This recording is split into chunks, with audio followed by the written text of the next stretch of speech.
Борбата против корупцијата и реформите, евроинтегративниот процес, но и привлекувањето на странските инвестиции. Ова се главните предизвици со кои Македонија ќе се соочи во следната 2026 година, сметаат дел од аналитичарите.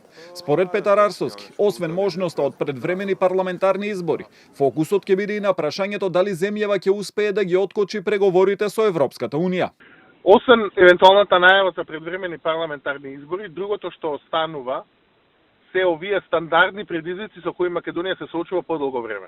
Владење на право, реформи во економијата, структурни реформи и така натаму, но сепак мислам дека најважната варијабла е дека ние во наредната година ќе мора да одлучиме дали ќе ги откочиме преговорите со ЕУ и ќе го фатиме возот до 2030 што го имаат фатено Албанија и Црна Гора, или ќе останеме за некоја втора тура прошување. Во таа смисла тоа ќе биде најголемата политичка варијабла во 2026.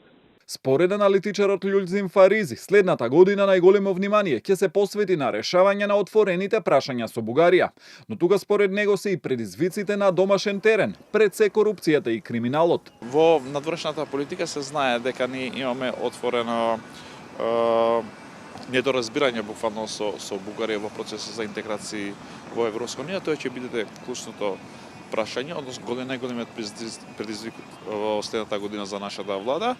А во внатрешната политика се знае пред се реформите во правосудниот систем, борбата против криминалот и корупцијата и владењето на правот, и очекувам во 2026 година најверојатно влада да се фокусира во странските инвестиции, тоа што е главно за развој на нашата економија во нашата држава.